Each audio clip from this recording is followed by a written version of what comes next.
I know you use this video to fall asleep, so first of all, like the video and subscribe to the channel. Also, where are you from and what time is it when you are watching this? Now get comfortable and relax. The diary was open in my trembling hands, its pages full of increasingly frenetic scribbles. I should have left it where I found it, abandoned in that solitary camp, but curiosity got the better of me, and now, as darkness fell and strange noises approached, I realized that I might pay for that curiosity with my life. It was supposed to be a simple weekend hike, a chance to clear my mind and escape the suffocating life in the city. I had hiked this trail before, a moderate 15-mile loop through a dense forest and gentle hills, nothing too challenging, nothing I couldn't handle on my own. The first hours were exactly what I needed. The fresh autumn air filled my lungs, the crunch of leaves under my boots echoed among the trees, and the worries that had plagued me for weeks began to fade. I felt alive, connected to the world around me in a way I hadn't experienced in a long time. It was mid-afternoon when I noticed that something wasn't right. The trail turned sharply around a large rock, and as I rounded the corner, I saw it, an abandoned camp located in a small clearing just off the trail. At first, it looked like any other camp, with a tent, a fire pit, and some scattered gear, but as I got closer, the hair on my neck stood on end. The tent was partially collapsed, with one of its poles broken cleanly in half. The contents of a backpack were scattered on the ground, as if someone had rummaged through it in a hurry, and there, next to the cold ashes of the fire pit, lay a worn leather diary. I should have kept walking, should have marked the location on my map and reported the finding to the park rangers when I returned, but something about the scene drew me in, a morbid curiosity that I couldn't shake. I approached cautiously, my eyes scanning the clearing, expecting someone to come out and yell at me for invading their space, but there was no one, only the unsettling silence of the forest and the remains of an abandoned trip. I crouched down next to the scattered gear, taking care not to touch anything. There was a half-filled water bottle, a crumpled map, a flashlight with dead batteries, normal camping supplies, but the way they were scattered spoke of a hasty departure, or something worse. That's when I saw the diary. It was partially hidden under a torn sleeping bag. Its leather cover was scratched and worn. I hesitated for a moment before picking it up, telling myself that I was just looking for information about the owner of the camp. The first entries were quite normal, details about the hike, observations about the wildlife, the usual reflections of a camper enjoying nature, but as I turned the pages, the tone began to change. Day 3, I heard strange noises last night, probably just animals, but they sounded almost like whispers. It must be my imagination. Day 4, I saw something moving between the trees today, too big to be a deer, too fast to get a good look. I feel uneasy. Day 5, footprints around my camp this morning, not mine. There shouldn't be anyone else here. The entries became increasingly frantic, the handwriting more erratic. The camper wrote about the sensation of being watched, about objects in his camp that moved when he wasn't looking. He described hearing footsteps circling his tent at night, but never seeing anyone when he looked outside. My hands were shaking by the time I got to the last entry. They're out there, I can hear them, they're getting closer. If anyone finds this, don't stay here, run before it's too. The words were cut off in a trembling line, as if the writer had been interrupted mid-sentence. I dropped the diary, my heart pounding in my chest. This had to be a joke, right? A prank to scare hikers? But as I looked again at the camp, noticing the signs of struggle, the hastily abandoned equipment, a chilling sense of dread settled in my stomach. The sun was going down, casting long shadows across the clearing. I needed to get out of there, return to my car, and report what I had found, but as I stood up, I realized with a jolt that I didn't know which way I had come. In my fascination with the camp, I had wandered off the trail without realizing it. I spun in circles trying to identify the path, but the trees all looked the same in the fading light. Panic began to rise in my throat as I fumbled for my map and compass. That's when I heard it, the snap of a branch somewhere in the darkness beyond the clearing. I froze, straining my ears. It could have been an animal, I told myself, a deer or a raccoon, but then I heard it again, closer this time, and it didn't sound like an animal, it sounded like footsteps. My breath hitched as I remembered the diary's warnings, they're out there. I shook my head, trying to push those thoughts away. I was scaring myself, letting my imagination run wild. I just needed to calm down, find the trail, and get back to my car. I fumbled with my flashlight, but the feeling that something was stalking me never went away, and then I saw it. I turned on my flashlight with trembling fingers. The beam of light cut through the growing darkness, illuminating a narrow path between the trees. It didn't look familiar, but it had to lead somewhere. I took a deep breath and started walking, trying to ignore the growing feeling that someone, or something, was watching me. The forest seemed to close in around me as I moved forward. The trees loomed like shadowy figures, their branches reaching out like twisted fingers. Every rustle under my feet made me jump, and I quickened my pace, no longer caring about finding the right trail, just wanting to get as far away from that camp as possible. But the faster I walked, the louder the noises behind me became, footsteps that seemed to follow me, sometimes to my left, sometimes to my right, but always present. Finally, I broke into a run, my backpack bouncing painfully against my back, and the branches whipping at my face. I don't know how long I ran. Time seemed to blur, marked only by the frantic pounding of my heart and my ragged gasps for breath. When my legs finally gave out, I collapsed against a tree, sliding down to sit at its base. As I sat there trying to catch my breath, I realized that the forest had gone silent. There were no footsteps, no rustling, not even the call of a night bird, just an oppressive silence as if the entire forest was holding its breath. With trembling hands, I reached for my water bottle, desperate to soothe my dry throat, but as I brought it to my lips, I froze. Barely visible in the dim light of my fallen flashlight, there was a footprint, a human footprint, imprinted in the damp earth just a few feet from where I was sitting. It wasn't mine. Ice flooded my veins as I slowly raised my gaze, my eyes trying to adjust to the darkness. At first, I saw nothing, just trees and shadows, but then, as my eyes adjusted, I began to make out shapes, silhouettes darker than the surrounding night, standing perfectly still among the trees, 1, 3, 5, more than I could count, surrounding me, watching me. I couldn't move, I couldn't breathe, I could only sit there paralyzed by terror as the figures began to move, slowly, silently, drawing closer, their features hidden in the shadows. In that moment, I understood the frantic scribbles of the diary, the growing paranoia, the certainty of being watched, because now I felt it too, the weight of inhuman gazes, the sensation of being hunted. A branch snapped under the foot of one of the figures, just inches from where I was sitting. I flinched, closing my eyes tightly, waiting for whatever was about to happen, but nothing happened. After what seemed like an eternity, I gathered every ounce of courage I had left and opened my eyes. They were gone. The clearing was empty, with no sign of the approaching figures. I jumped to my feet, grabbed my flashlight, and frantically scanned the trees. There was nothing, only the normal sounds of the night forest slowly returning. I didn't wait to see if they would come back. I ran until my lungs burned and my legs threatened to fail. I ran until the trees finally began to thin and I burst out onto the road where I had parked my car. As I fumbled for my keys with trembling hands, I cast one last look back at the forest, and there, at the edge of the trees, I saw them, the silhouettes standing perfectly still, watching me as I drove away. I threw myself into the car and sped away, not stopping until the forest was far behind. I reported what I had found to the park rangers. I told them about the camp and the diary. They searched the area, but found nothing, no tent, no abandoned equipment, not even the leather diary full of warnings. They dismissed it as a prank or the feverish imaginings of a frightened hiker, but I know what I saw, what I felt. Sometimes, when the night is still and the shadows are long, I swear I can hear them, footsteps circling in the darkness, waiting, watching me, and I know with a certainty that chills me to the bone that someday they will come back for me. The beam of my flashlight illuminated something that shouldn't have been there, a footprint in the soft earth just outside my tent. My blood ran cold as I realized it wasn't mine. Someone had been here, just inches from where I slept, and the night wasn't over yet. I had always loved camping alone.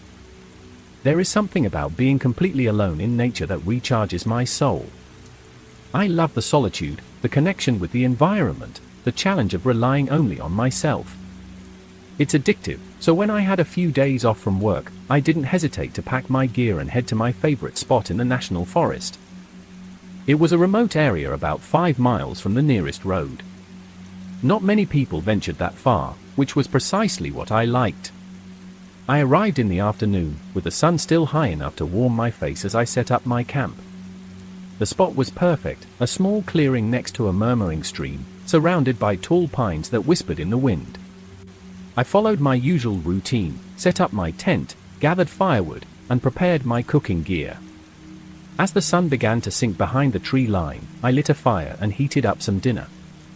The flames cast dancing shadows in the clearing, and I leaned back, feeling the peace of being there wash over me. This was what I needed, just me, the forest, and the stars that were beginning to appear in the sky.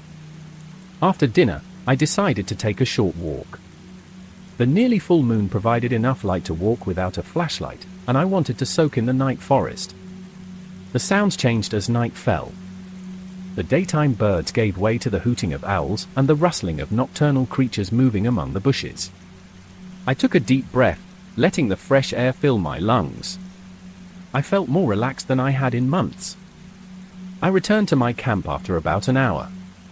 The fire had burned down to glowing embers, so I threw on a couple more logs and sat for a while contemplating the stars. In this place far from light pollution, the sky was breathtaking. Millions of stars twinkled, and the Milky Way stretched like a luminous band across the darkness. Finally, my constant yawning reminded me that it was time for bed. I extinguished the fire, secured the tent, and climbed into my sleeping bag. The gentle murmur of the stream, the hooting of an owl in the distance, and the whispering of the wind through the pine needles quickly lulled me to sleep. I don't know what woke me up, maybe some ancestral instinct, a remnant of our days as prey in the wild. One moment I was asleep, and the next I was wide awake, every nerve alert. I remained still, trying to identify what had snapped me out of sleep. The forest had gone silent, not even the hooting of owls or the rustling of leaves, just an unsettling silence that pressed against my ears. Then I heard it, a soft rustling, like careful footsteps on the leaf-covered ground. The sound was close, too close. My heart began to pound. I tried to convince myself that it must be a deer or a raccoon attracted by the smell of my dinner, but deep down I knew that wasn't true. The footsteps were too deliberate, too human. With a trembling hand, I reached for my flashlight. Should I yell, turn on the light, and confront whatever was outside, or should I remain still and pretend to be asleep, hoping it would go away? The footsteps stopped. I held my breath, listening with all my attention, and then I heard it, something much more terrifying than the footsteps, breathing, slow, controlled breathing, coming from just outside my tent. My mind filled with terror. Someone was there, standing inches away from me. For what seemed like an eternity, I didn't move, my mind racing, searching for explanations. Maybe it was a lost hiker, but why would they be prowling around my tent in the middle of the night without announcing themselves? Maybe it was a park ranger, but they would have spoken. What remained was a much more terrifying possibility, someone who didn't want me to know they were there. The breathing continued, steady, unsettlingly quiet. My free hand moved slowly toward my backpack, where I kept a small camping knife. It wasn't much, but it was all I had. Then I heard something that made my blood run even colder, the soft sliding of my tent zipper. I snapped my eyes open, my heart about to burst. The zipper didn't move any further. The footsteps started again, this time slowly circling my tent, as if they were examining it. I didn't dare move or breathe. Finally, the footsteps stopped, and the breathing disappeared. I heard the sound of something moving slowly away through the trees until only silence remained. I spent the rest of the night motionless, waiting for any sign that it would return, but I heard nothing more. When the first ray of sunlight illuminated my tent, I dared to move. Slowly, I opened the zipper and peered out, fearing what I might find. The camp was just as I had left it, everything in its place, the food untouched, but then I saw it. In the soft earth where I had spilled some water the night before, there was a footprint, clear, unmistakable. It was a human footprint, much larger than my own foot. I packed as quickly as I could, constantly checking over my shoulder. I didn't even eat breakfast. As I hiked back to the main trail, every crack of a branch or rustle of leaves made me jump. I had the persistent feeling that someone was following me. Only when I saw a couple of hikers on the trail did I feel any relief. I almost cried with emotion at the sight of other people. I didn't tell them what had happened, it sounded too unbelievable even to me. I just wished them a good day and continued on my way, not stopping until I reached my car. Sometimes, on the quietest nights, when I try to sleep, I remember that calm, steady breathing, and I wonder who it was and why. The first hint that something was wrong was when I found my coffee mug on the opposite side of the kitchen counter. I distinctly remembered leaving it next to the sink, but there it was, next to the refrigerator. As I stared at it in confusion, a chill ran down my spine. That's when I heard it, a faint scratching sound coming from beneath my feet. I had come to this remote cabin for a weekend of peace and quiet, a respite from chaotic city life. The cabin description promised isolation and serenity, nestled deep in the forest with no neighbors for miles. It seemed perfect, until it wasn't. The drive had been beautiful, winding along narrow roads surrounded by forests ablaze with autumn colors. As I turned onto the long gravel driveway, tall pines closed in on either side, creating a tunnel of green. The cabin itself was charming, a rustic A-frame structure with a wide porch and large windows overlooking a small, crystal-clear lake. I arrived just as the sun was beginning to set, casting long shadows across the yard. The owner had left the key under a flower pot, along with a welcome note and some basic instructions about the property. As I stepped inside, the interior was warm and inviting, all wood and comfortable furniture, with a stone fireplace dominating one of the walls. That first night was exactly what I needed. I lit a fire, opened a bottle of wine, and curled up on the couch with a book I had been meaning to read for months. The only sounds were the crackling of the fire and the occasional hoot of an owl outside. I felt the tension of the past few weeks melt away. I slept soundly that night, lulled to sleep by the absolute silence of the forest.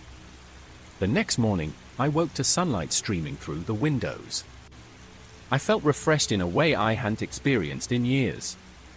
I brewed some coffee and took it out to the porch, inhaling the crisp morning air as I watched the mist rise from the lake. It was while I was preparing breakfast that I noticed something odd. I was sure I had left the bread on the counter, but I found it in the cupboard. I shrugged it off, figuring I had absent-mindedly put it away. I spent the morning hiking, following a trail that skirted the lake and climbed into the surrounding hills. The views were spectacular, and I didn't see another soul the entire time. Upon returning to the cabin, my muscles were pleasantly sore and my mind clear. After a shower, I sat down to write the real reason I had come here. I had been stuck on my latest novel for weeks, unable to focus in my noisy apartment. Here, the words flowed easily, and I lost myself in the story for hours. It wasn't until I got up to stretch that I noticed the coffee mug. I stared at it, trying to rationalize how it had gotten to the other side of the kitchen. Had I moved it without realizing it? Was I being more forgetful than I thought? But a lingering feeling in my stomach told me that something else was going on. I did a quick sweep of the cabin, suddenly very aware of every creak and groan of the old structure. Everything seemed to be in its place, but I couldn't shake the feeling of unease that had settled over me. As night approached, I decided to distract myself by making dinner. I was in the middle of chopping vegetables when I heard a loud thud coming from upstairs. I froze, knife in hand, listening intently. The silence was broken only by the sound of my own quickened breathing. "Hello?" I called out, immediately feeling ridiculous. I was alone here. There couldn't be anyone else in the cabin. Nevertheless, I walked up the stairs slowly, my heart pounding in my chest. The bedroom door was ajar, just as I had left it. I pushed it open carefully, expecting to find something, but the room was empty, everything exactly as I had left it. I let out a shaky sigh, laughing at myself for getting spooked by nothing. Surely it was just the house settling, I thought. Old cabins like this made all sorts of noises. I went back down to the kitchen and finished preparing dinner, forcing myself to ignore the persistent feeling of unease. After eating, I tried to get back to writing, but I couldn't concentrate. Every little noise made me jump, and I kept looking over my shoulder, feeling like someone was watching me. Finally, I decided to go to bed early. I double-checked all the doors and windows, making sure everything was locked tight. As I climbed into bed, I told myself I was being ridiculous, that I was perfectly safe here. It must have been hours later when I was awakened by more noises downstairs. Only this time, they were more forceful, accompanied by a soft thumping, as if something were hitting the underside of the floor. It was impossible to ignore. The truth was something was down there. The scratching didn't stop, and the soft thumping appeared to move, slowly shifting beneath my feet. My whole body tensed as I tried to convince myself that there had to be a logical explanation. It had to be an animal, I repeated to myself. A raccoon, a fox, something that had become stuck in the space under the cabin. But the movements were too deliberate, too human. My heart pounded as my mind struggled to decide what to do. Should I investigate, flee the cabin, or stay locked in my room, waiting for dawn to bring clarity and safety?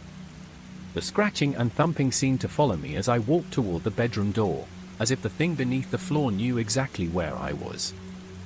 As I went down the stairs slowly, each step creaked under my weight and the scratching sound seemed to intensify just below me. I got to the kitchen, where the sound was loudest, concentrated near the refrigerator. I grabbed a flashlight and slowly approached the appliance, breathing haltingly. There the sound stopped abruptly. The silence was more unsettling than the sounds. I remained still, every nerve in my body on high alert, and then, with a deliberate slowness, I heard 3 knocks directly beneath my feet. I gasped and recoiled, stumbling against the counter as I stared at the floor as if I could see through it. This was not an animal. The only exit from the cabin was on the other side of the room. I ran toward the front door, desperate to get out, but as I tried to turn the handle, my blood froze. The door was locked and the key that I myself had left in the lock was no longer there. Panic! My mind raced, trying to find a solution. I ran toward the nearest windows, but all were closed and bolted. I tried to open one, but it would not budge. Outside, the night was as black as ink, with no moon to illuminate the forest. The scratching started again, this time from another direction. It seemed that whatever was down there was moving, looking for a way in. Then I heard it, not scratching, not thumping, but a completely different sound, the creaking of footsteps, not from below, but from the outside, circling the cabin. Who or whatever was outside was now calmly walking around on the porch, as if inspecting all the entrances. I squeezed the flashlight in my hand, my legs trembling so much they could barely support me. Finally, at my wit's end, I ran upstairs again and locked myself in the bedroom. I pushed a chair under the doorknob, then curled into the farthest corner of the room. The creaking of the footsteps continued for a while, sometimes accompanied by soft thumps on the windows and exterior walls. It was as if they were testing, searching for weaknesses. Suddenly, the thumping stopped. A crushing silence filled the house, but I did not dare to move. I stayed there in the dark, with my flashlight off, listening for any hint of movement. Hours passed, or at least I thought they did, before the first ray of sunlight filtered through the curtains. With my heart still pounding like a drum, I gathered the courage to open the bedroom door. The cabin was completely silent and everything appeared to be in its place, but when I got to the porch, my stomach sank. There, on the frost-covered floor, was a single footprint. It was much larger than my foot, clearly human. Without hesitation I ran inside, gathered my things as quickly as I could, and left the cabin. Every second I spent in that house felt like an eternity. As I drove up the gravel road, I dared to cast one last look back at the forest. Among the trees, barely visible, I saw a shadow watching me, unmoving. I never went back to that cabin, nor did I ever rent one again in such an isolated place. I reported what happened to the rental company and the police, but they found nothing, no footprints, no signs of forced entry, nothing. Sometimes, on the quietest nights, I wake up with a start. I am sure that I hear soft thumps or the rhythmic sound of scratching, as if something is trying to get in, and now I know with absolute certainty that not all havens are safe. Sometimes, when you think you are alone, you are not, and the most terrifying thing is not what is trying to get in, but not knowing why. The moment I saw the wet footprints in the floor of my kitchen, I knew that I was not alone. But it wasn't until I heard the faint sound of a whisper in the hallway that I understood something was terribly wrong. I had rented this house in a small town to disconnect from the stress of the city.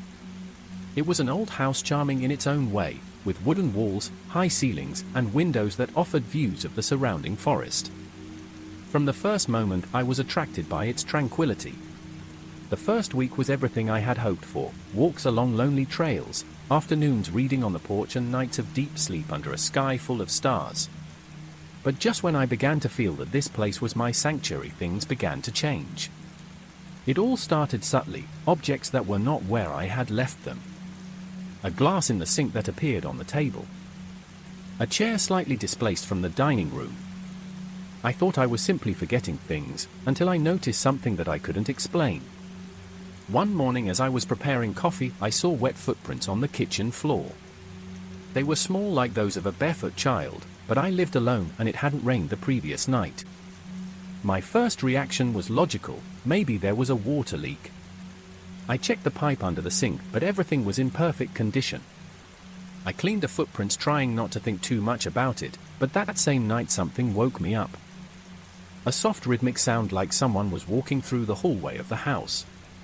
I remained still in the bed, holding my breath. The sound stopped right in front of my door. I turned on the bedside lamp and stood up slowly with my heart beating hard. I opened the door to the bedroom, but there was no one, just the dark and silent hallway. The floor, however, had something new. More wet footprints, this time leading from the entrance of the house to the hallway where I was. That night I barely slept. The next day I decided to check the house from top to bottom. I thought that perhaps someone had entered, even though the locks were intact and there were no signs of forcing. I checked every corner, even the attic that was full of dust and old boxes, and the basement with its humid air and stone walls.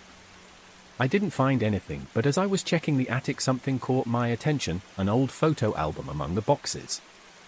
Curiosity won me, and I opened it. The photos were of a family that had lived in the house decades ago. A man, a woman, and 2 small children. The images showed happy moments, birthdays, picnics in the garden, afternoons by the lake. But at the end of the album the photos changed. They were no longer happy. There were blurry images, as if the camera had been moved abruptly, and in one of them the face of the mother was crossed out with what seemed like charcoal. In another photo the older brother was standing in the hallway of the house, but behind him there was something. A dark, almost transparent figure with a silhouette that could barely be distinguished. A shiver went through my body. I closed the album quickly and returned it to the box. That night the sensation of being observed was almost unbearable.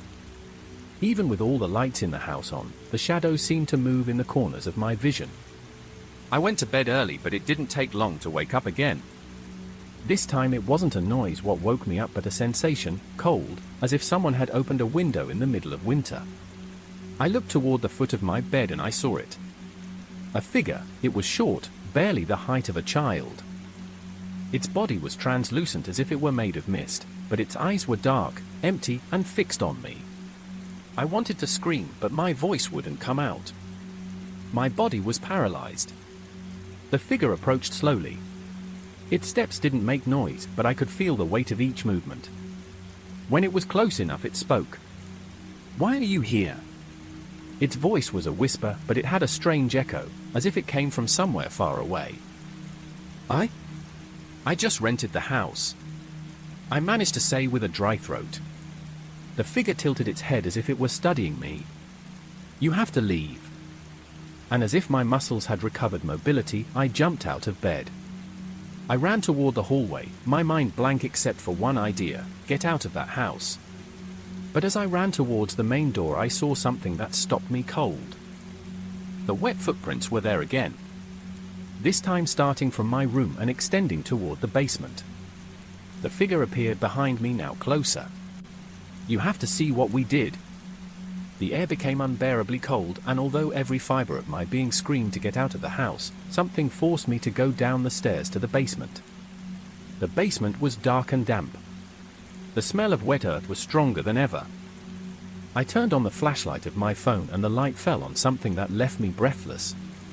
In a corner partially buried there was a bundle wrapped in a dirty cloth. The figure was next to it now looking at me with those empty eyes. "It wasn't my fault," it whispered, its voice breaking. I took a stick and trembling I moved the cloth away. What I saw below made me recoil with a cry trapped in my throat. It was a small skeleton buried years ago, surrounded by marks in the earth as if someone had tried to contain something or someone. The figure looked at me for the last time.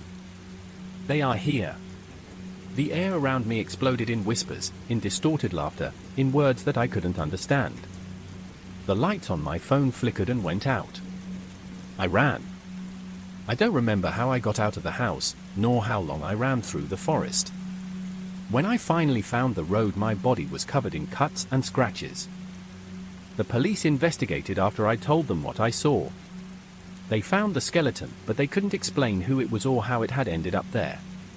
The house is still standing, but now I know that it is not empty because every time I close my eyes I see those footprints etched in my mind and I hear those words whispered in the darkness. "They are here." The moment I saw the dark silhouette looming from the edge of my campsite I knew something was wrong, but it wasn't until I discovered that my backpack had disappeared when the true magnitude of the horror became evident. I had always liked camping alone, the loneliness, the connection with nature, the self-sufficiency. It was my way of escaping the bustle of the city, so when I had a long weekend I did not hesitate to pack my equipment and head to my favorite place in the national forest. It was a secluded place about 5 miles from the nearest road. Not many people ventured that far, which made it perfect for me. The hike was beautiful, it was early autumn and the trees were beginning to turn bright reds and golds. The air was fresh, full of the aroma piney and damp earth. By the time I arrived at my usual site, a small clearing next to a murmuring stream, I felt more relaxed than in months. I set up camp efficiently, something I had done many times before. My tent was ready quickly and I gathered firewood for the night. When the sun began to set I lit a small fire and heated up some dinner. The flames cast dancing shadows in the clearing and I leaned back enjoying the tranquility. This was what I needed, just me, the forest and the stars that were beginning to appear above my head. After dinner I decided to take a short walk. The nearly full moon provided enough light to walk without flashlight and I wanted to soak up the night forest. The sounds changed when darkness fell. The daytime birds gave way to the hooting of owls and the rustling of nocturnal creatures moving among the bushes. I breathed deeply, letting the cold air fill my lungs, feeling more alive than ever. I returned to my camp an hour later with the fire reduced to glowing embers. I added a couple of logs more, and I sat for a while contemplating the stars.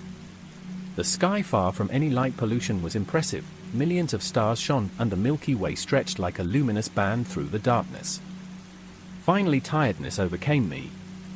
I turned off the fire, securing them while I fell asleep. The gentle murmur of the stream, the hooting of an owl in the distance, and the whisper of the wind between the needles of the pines. I don't know what woke me up. Maybe some ancestral instinct, a remnant of the days when our ancestors slept in trees, always alert to predators. One moment I was asleep and the next I was wide awake with every nerve on edge. The forest was silent. There was no hooting of owls, no rustling of leaves, just an unsettling silence that seemed to tighten my ears. Then I heard it, a soft creaking like careful steps on the leaf-covered ground. The sound was close, too close. My heart began to beat hard. I told myself that probably it was a deer or maybe a raccoon attracted by the smell of my dinner. But deep down I knew that it was not true. The steps were too deliberate, too measured to be from an animal. I extended my hand towards my flashlight, my fingers trembling slightly. Should I turn on the light and face what was outside, or stay silent and wait for it to leave? The steps stopped and I held my breath, listening carefully in the silence. Slowly, carefully, I slid to peek out. The clearing was bathed in the silver light of the moon. At first I saw nothing out of the ordinary. But then my eyes were fixed on something. A figure standing still at the edge of my camp. My breathing stopped. The figure was tall with a human shape. But there was something strange about it. It was unsettlingly still, like a here's the English translation with punctuation, paragraphing, and a small rewrite to enhance clarity. Hello everyone, I am the narrator, and am here to accompany you today. I know you use this video to fall asleep, so please like the video and subscribe to the channel. Also, let me know where you're from and what time it is as you're watching. Now, get comfortable and relax. The diary lay open in my trembling hands, its pages filled with increasingly frantic scribbles. I should have left it where I found it, abandoned at that solitary campsite. But curiosity overwhelmed me, and now, as darkness fell and strange noises drew near, I feared I would pay for my prying with my life. The trip was meant to be a simple weekend hike, a chance to clear my head and escape the pressures of city life. I'd hiked this trail before, a moderate 15-mile loop through dense woods and rolling hills. Nothing too challenging, nothing I couldn't handle alone. The first few hours were exactly what I needed. The crisp autumn air filled my lungs, the crunch of leaves under my boots echoed among the trees, and the worries that had plagued me for weeks began to dissipate. I felt alive, connected to the world around me in a way I hadn't experienced in a long time. It was mid-afternoon when I sensed something was amiss. The trail took a sharp turn around a large rock, and as I came around the bend, I saw it, an abandoned campsite in a small clearing just off the path. At first glance, it seemed like any other campsite, with a tent, a fire pit, and some scattered gear. But as I approached, the hairs on the back of my neck prickled. The tent was partially collapsed, one of its poles snapped clean in half. The contents of a backpack were strewn across the ground, as if someone had frantically searched through it. And there, beside the cold ashes of the fire pit, lay a worn leather diary. I should have kept walking. I should have marked the location on my map and reported it to the park rangers upon my return. But something about the scene drew me in, a morbid curiosity I couldn't resist. I approached cautiously, my eye sweeping the clearing, half expecting someone to emerge and scold me for trespassing. But there was no one, only the unsettling silence of the forest and the remnants of a forsaken journey. I crouched beside the scattered gear, careful not to touch anything. There was a half-empty water bottle, a crumpled map, a flashlight with dead batteries, standard camping supplies. But the way they were scattered spoke of a hasty retreat, or something far worse. That's when I noticed the diary, partially hidden beneath a torn sleeping bag. Its leather cover was scratched and weathered. I hesitated before picking it up, telling myself I was only looking for information about the campsite's owner. The initial entries were unremarkable, details about the hike, observations of wildlife, the usual reflections of a camper enjoying nature. But as I turned the pages, the tone shifted. Day 3, heard strange noises last night. Probably just animals, but they sounded almost like whispers. Must be my imagination. Day 4, saw something moving between the trees today. Too big for a deer, too fast to get a good look. Feeling uneasy. Day 5, footprints around my camp this morning, not mine. No one else should be here. The entries grew increasingly frantic, the handwriting more erratic. The camper wrote of feeling watched, of objects moving in his camp when he wasn't looking. He described hearing footsteps circling his tent at night, but never seeing anyone when he peered outside. My hands were shaking by the time I reached the final entry. They're out there. I can hear them. They're getting closer. If anyone finds this, don't stay here. Run, run before it's too. The words ended abruptly in a shaky line, as if the writer had been interrupted mid-sentence. I dropped the diary, the statue. I couldn't make out any features in the darkness, just a black silhouette against the slightly lighter background of the forest. For a long moment, neither of us moved. I was frozen in place, my hand still on the tent zipper, barely breathing. Suddenly, a cloud passed over the moon, plunging the clearing into deeper darkness. I blinked, my eyes struggling to adjust. When my vision cleared, the figure was gone. I sat there, my heart pounding, for what felt like an eternity. Had I imagined it? Was my mind playing tricks on me in the dark, unfamiliar forest? I wasn't sure what I had seen. When the first light of dawn began to filter through the trees, I finally dared to emerge from my tent. The clearing seemed normal in the dim morning light. There were no signs of the nocturnal visitor. But then I noticed something that made my blood run cold. My backpack, which I had left just outside the tent, had disappeared. The emptiness where my backpack should have been left me paralyzed. I searched frantically, hoping to find it tossed aside in some corner of the campsite, but it was gone. I knew I had left it right outside my tent before sleeping. Something, or someone, had been here while I slept.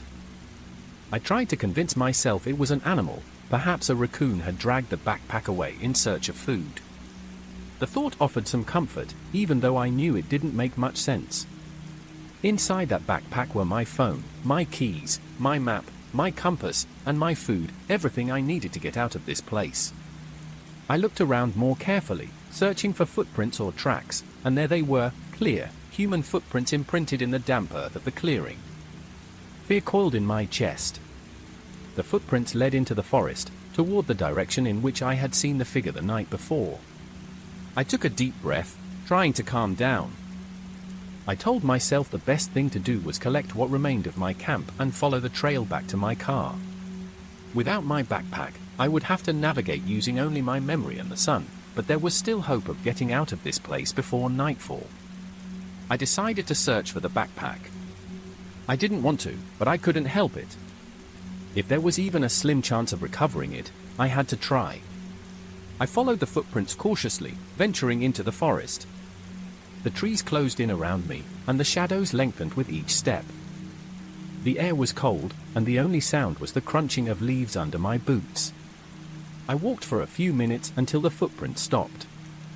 There, among the trees, I saw something that made me stop dead in my tracks.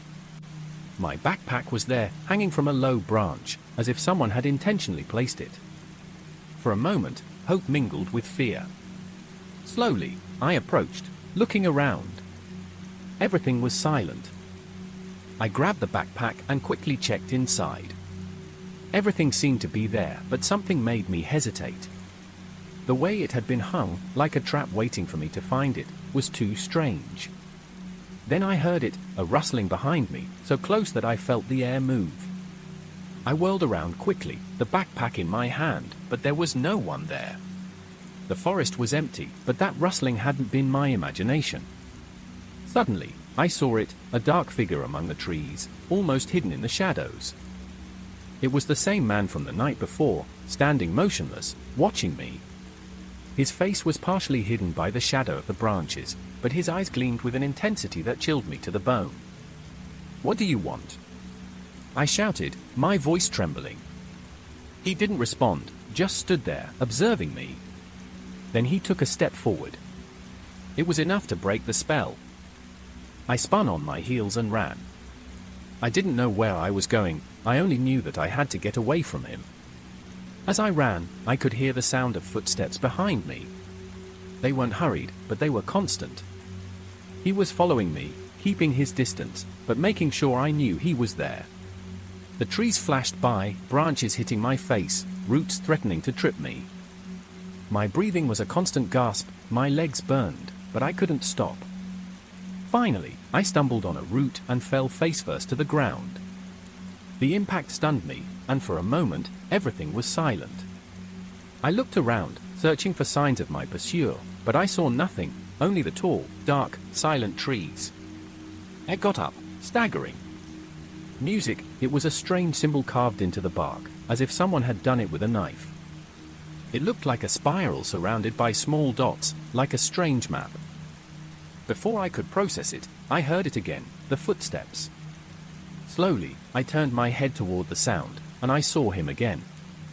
The man was closer this time. His face, though still partially hidden, revealed a twisted smile. He didn't say anything, but in his gaze there was something more terrifying than any word. The game wasn't over. It was barely beginning. I grabbed the backpack tightly and forced myself to run again. I didn't know how much longer I could endure, but I had to keep moving. As I progressed, the forest seemed to change, as if the trees were closing in more and more around me.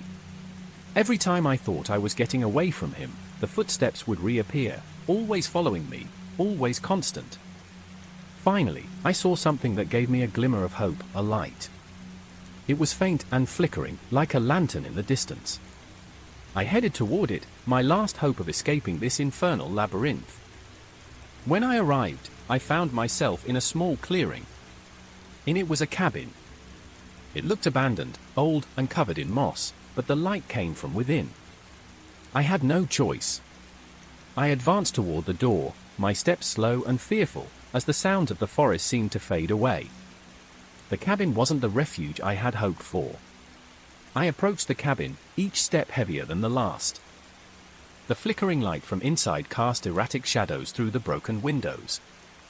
Something in the air was different. The almost palpable silence surrounded me like an oppressive blanket. The door was ajar, a thin line of warm light spilling from the interior, illuminating the porch floor covered in leaves and moss. My instinct screamed at me not to enter, to turn around and keep running, but I couldn't. The echo of the footsteps that had been following me all the way had disappeared. But I knew he was still close. I couldn't see him, but I could feel him, hidden among the shadows of the trees, waiting. I swallowed hard, adjusted the backpack on my shoulder, and pushed the door cautiously. The interior of the cabin was as unsettling as its exterior. There was a table in the center of the room, covered with a dusty cloth, and on it an oil lamp flickered, casting flashes of light that made the shadows on the walls seem to move. In a corner was an extinguished fireplace with scattered remains of ashes on the floor. The air was heavy with a strange odor, a mixture of dampness, rotting wood, and something more metallic that I couldn't identify. I closed the door behind me, leaning against it to catch my breath. My mind was racing, trying to decide what to do next. That's when I saw the marks.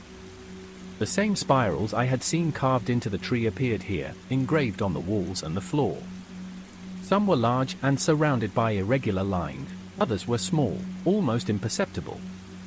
They seemed made with the same care, as if they formed part of some pattern or map. Something creaked behind me. I turned around quickly, my heart pounding, but there was no one there. The door was still closed, the shadows still danced on the walls, but I couldn't shake the feeling that I wasn't alone. I advanced slowly toward the table, my eyes fixed on the oil lamp. Its dim light seemed the only real thing in that whole place. It was then that I heard it, a whisper. "You shouldn't be here." The voice didn't come from any particular direction. It was as if the air itself were speaking to me. "Who's there?" I asked, my voice trembling. There was no answer, but the whisper transformed into a faint murmur, as if several voices were speaking at the same time, too low to understand them. I recoiled, taking a step back, desperately searching for something I could use as a weapon. I grabbed an old, rusty but heavy fire poker from the fireplace and raised it in front of me. The murmur ceased. Then, from the darkest corner of the room, a figure emerged. It was him, the man who had been following me, but here, under the dim light of the lamp, he seemed taller, thinner, almost impossible. His face was covered in shadows, but his eyes gleamed with that same unnatural light. "Why are you following me?" I shouted, my voice on the verge of hysteria. He didn't respond, just stood there, motionless, watching me. Finally, he took a step forward, then another. I retreated until I bumped into the table, my hands shaking so much that I almost dropped the poker. "Leave me alone, please," I pleaded, my voice a whisper, but he didn't stop. When he was close enough, he spoke, his voice low and gravelly, like a whisper that cut through the air. "You can't leave. This isn't an accident. You've been chosen." "Chosen for what?" I asked, even though part of me didn't want to know the answer. He tilted his head, as if he were considering my question, then extended a hand, pointing at something behind me. I turned around quickly and saw that the wall behind the table, covered in marks, now had something more, a map. It was a map of the forest, not one I could recognize. The spirals and lines seemed to indicate specific trails and locations. In the center, surrounded by symbols, was a crudely drawn figure, a human silhouette. "It's your turn," he said, and before I could react, the oil lamp went out. Everything was plunged into complete darkness. I felt the air move around me, and the voices returned, louder this time, mixing with a sound I recognized as footsteps circling me. I screamed, swinging the poker in the darkness, but I didn't hit anything. My movements were frantic, my mind flooded with pure panic. Finally, I tripped on something and fell to the floor. The backpack flew out of my hands, and as I got up, I heard his voice once more, right next to my ear. "Run!" I didn't think twice. I got up and ran toward where I thought the door was, bumping into furniture I didn't remember seeing before. Finally, my hands found the rough wood of the door, and with all my strength, I yanked it open. The moonlight struck me, and I ran, without looking back. The forest seemed different, denser, darker. The trees were like elongated figures, and the shadows seemed to move with a life of their own, but I didn't stop. I couldn't stop. I knew he was following me, that they were following me. When I finally saw the lights of a road, my body was on the verge of collapse, but I kept going, stumbling and gasping, until I reached the highway. A van passed by and stopped when it saw me. The driver got out quickly, alarmed by my condition. I tried to explain what had happened, but the words wouldn't come out clearly. The only thing I could say was, "Don't go back there." When the police investigated days later, they didn't find the cabin. They only found my backpack hanging from a tree in the middle of the forest, as if someone had left it there for them to find. Now, on the darkest nights, I still hear his words, whispers that seem to come from the wind, "You have been chosen." And I know that in some way, the forest still calls me. Music. The moment the cabin door slammed shut behind me, I knew I had made a terrible mistake. The family's smiles had transformed into mocking grins, and as they advanced towards me, I realized that this wasn't the haven I had hoped for, it was a trap. I hadn't planned to get lost. It was supposed to be a simple hike, an opportunity to clear my head and enjoy the autumn colors. I had hiked this trail before, or so I thought, but as the afternoon wore on and the sun dipped toward the horizon, I felt with growing unease that nothing seemed familiar. The forest seemed to close in around me, the trees growing denser, the shadows longer. My phone had lost signal hours ago, and the paper map I carried proved useless in this unfamiliar terrain. As panic began to grip me, I saw it, a thin column of smoke rising above the treetops in the distance. Relief washed over me. Where there's smoke, there are people. Perhaps they could point me in the right direction, or at least let me use a phone. I pushed through the branches of the forest, ignoring the scratches of thorns, focused solely on reaching that promise of civilization. Finally, I arrived at a small clearing. There, in the center, was the source of the smoke, a rustic cabin with a chimney that cheerfully belched smoke into the air. It seemed out of place, almost too perfect, as if plucked from a fairy tale. In any other circumstance, I would have found the place charming, but something about it made the hairs on the back of my neck stand on end. Before I could decide whether to approach or not, the front door swung open. A man stepped onto the porch, wiping his hands on a dirty rag. He appeared to be in his 50s, with a scraggly beard and piercing eyes that locked onto me immediately. A smile spread across his face, but it didn't reach his eyes. Well, what do we have here?" he said in a raspy voice, trying to sound friendly. "Looks like you're lost. Need some help?" I hesitated for a moment before nodding. "I'm afraid so." I was hoping to find a phone to call for assistance.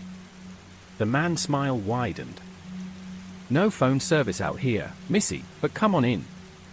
Can't have you wandering around in the dark. My wife's just fixing dinner."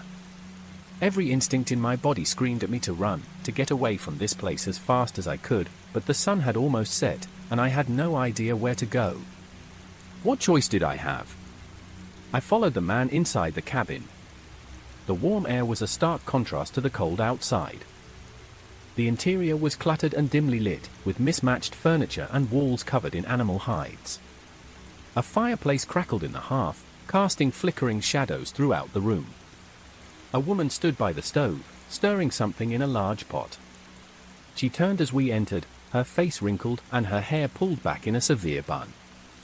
At a rough wooden table sat two children, a boy around 12 years old and a girl who appeared a little younger. They all watched me with an intensity that made me deeply uncomfortable.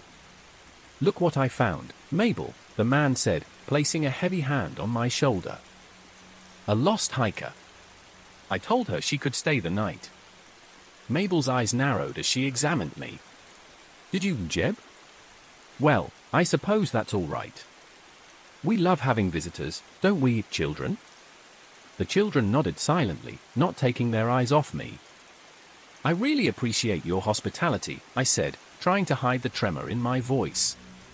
"If you could just point me in the right direction, I'm sure I could get back to the trail."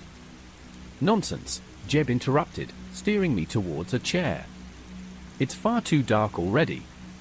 You'll stay for dinner and spend the night." "We insist." The firm tone in his voice left no room for argument.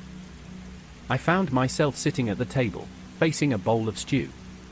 Its smell was odd, and my appetite had vanished. Nevertheless, I felt their gazes on me, expectant. I took a small bite, fighting the urge to gag. The taste was unpleasant, a mix that was both sweet and sharp at the same time. As we ate, Jeb peppered me with questions about where I was from, what I did for a living, if I had family nearby. I answered vaguely, feeling my unease grow with each minute. The children remained silent, eating mechanically, while their eyes remained fixed on me. After dinner, Mabel led me to a small bedroom. "Rest up, dear. We'll sort everything out in the morning." As she closed the door, I heard a distinct click. She had locked me in. Panic seized me. I ran to the window, but it was nailed shut. The room suddenly felt tiny, the walls closing in around me. What had I gotten myself into? I spent hours pacing back and forth, startled by every creak and groan of the old cabin. My mind raced with possibilities, each one more terrifying than the last. Were they going to rob me, or something worse? I thought of all the stories I had heard about hikers disappearing in the forest, never to be seen again. When I felt I could no longer bear the tension, I heard it, soft footsteps in the hallway. They stopped outside my door. I held my breath, my heart pounding so loudly I was sure they could hear it. The bolt slid open, and the door creaked inward. Jeb stood there, holding a lantern in one hand and something gleaming in the other. "Come with me," he said, his voice low and gravelly. "It's time." I recoiled, frantically searching for something I could use as a weapon. "Time for what?" I managed to stammer. Jeb stepped towards me, and I saw what he was holding, a long, menacing knife. "Time for you to meet the rest of the family," he replied, a cruel smile twisting his face. The instinct for survival kicked in. I grabbed the lamp from the bedside table and threw it with all my force. The blow took him by surprise. The glass shattering against his shoulder made him stumble backward, cursing. I didn't wait to see if he would recover. I ran into the dark hallway. From somewhere in the cabin, I heard Mabel's shrill voice, "Jeb, don't let her escape." I stumbled over furniture in my desperation, searching for a way out. I reached the front door, but it was locked. The key, it wasn't in sight. In my desperation, I grabbed a chair and hurled it against a nearby window. The glass shattered, and I threw myself through the opening, ignoring the cuts from the shards. Landing hard, I scrambled to my feet and ran into the forest, the branches scratching my face, the roots threatening to trip me at every step. Behind me, I could hear Jeb and Mabel, their angry shouts mixed with the sound of their pursuit. "Get back here! You can't escape!" I ran until my lungs burned and my legs threatened to give way. When I could run no further, I hid behind a fallen log, covering my mouth to muffle my gasping breaths. I lay there, what seemed like hours, trembling in the darkness, listening as the sounds of the pursuit gradually faded away. With the first light of dawn, I finally dared to move, wandering aimlessly, exhausted and disoriented, until miraculously I reached a dirt road. A car passed by, and I waved my arms frantically. The vehicle stopped, and the driver, an older woman, stared at me, aghast at my disheveled and blooded appearance. They called the police, who arrived with paramedics. I told them everything, the cabin, the strange family, the knife, how they had locked me in. They listened attentively, but their faces showed skepticism. When they investigated, they found nothing. There was no cabin, no clearing, no trace of Jib and his family, just an endless forest. At first, they tried to reassure me, saying that perhaps I had been confused or frightened by some group of eccentric backpackers, but I knew the truth. There was something dark in that forest, something that didn't want to be found. Weeks have passed, but I still wake up in the middle of the night, soaked in cold sweat, with the sound of footsteps echoing in my dreams. I am constantly checking the locks on my door, convinced that they are looking for me. I can't stop thinking about the group I saw in that clearing, their eyes, the way they moved, the perverse excitement in their voices as they chased me. I know they are out there, somewhere deep in that forest, still hunting, still waiting. And what's worse, I know with a terrifying certainty that one day, somewhere, they will find me. The moment I saw the first marker tied to the tree, a scrap of red cloth fluttering gently in the breeze, I should have turned back. But curiosity outweighed my common sense, and now, as I hear whispers in the darkness, I realize I've walked straight into their trap. I've always enjoyed hiking solo. There's something about the tranquility of nature that recharges my soul like nothing else. So, when a long weekend presented itself, I didn't hesitate to pack my gear and head for a new trail that some hiking enthusiasts had told me about. Supposedly, it was a remote, challenging, but rewarding trail with breathtaking views and diverse terrain. Best of all, total solitude. The trailhead was about a 3-hour drive from the city, the last hour spent on a winding dirt road that seemed to have no end. When I finally arrived at the small parking area, it was completely empty save for my car. An old wooden sign marked the start of the trail, its paint faded and peeling. As I hoisted my backpack and checked my map one last time, a cool breeze rustled the leaves of the trees, bringing with it the scent of pine and damp earth. I took a deep breath, feeling the stress of city life begin to fade. The first few kilometers were exactly what I had hoped for.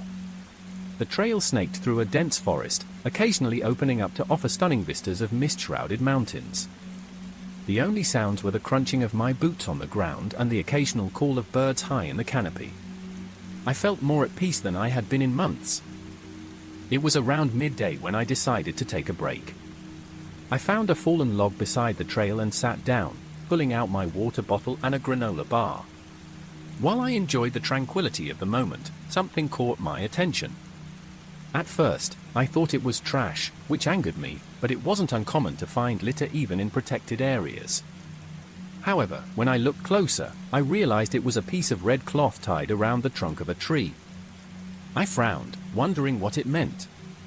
It wasn't on my map, and it didn't seem like an official trail marker. Maybe it pointed to something interesting, a hidden waterfall, a lookout, something worth exploring. Against my better judgment, I decided to investigate. I followed the direction in which the red marker seemed to point. After a few minutes, I found another marker, this time a blue ribbon tied to a low branch. There was something strange about it, but my curiosity had been piqued. The markers led me deeper into the forest, away from the main trail. I lost track of time as I followed them, each one slightly different, a yellow handkerchief here, a scrap of green fabric there. The terrain became more difficult, the undergrowth more dense. I had to push through ferns and climb over fallen logs to keep moving forward. I should have been worried about getting lost, but strangely, I felt drawn onward, almost as if something were calling to me. Each time I thought of turning back, a new marker appeared, urging me on. They seemed older, their trunks twisted and gnarled into strange shapes. The branches hung with thick curtains of moss, muffling sound and creating an unsettling silence. The birds that had been singing earlier had disappeared. The only sound was the crunching of my boots on the earth. It was then that I heard it for the first time, a whisper, so low that I almost missed it. At first, I thought it was the wind, but when I stopped to listen, I realized it was voices, soft, urgent, as if speaking just at the edge of my hearing. A chill ran down my spine. I looked around, searching for the source of the sound, but it seemed to come from everywhere and nowhere at the same time. My eyes returned to the markers that had been guiding me. Something about them had changed.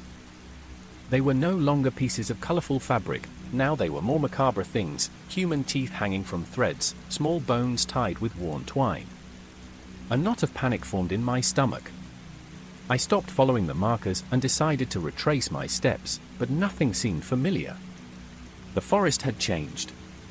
The trees looked closer together, taller, as if they were closing in around me.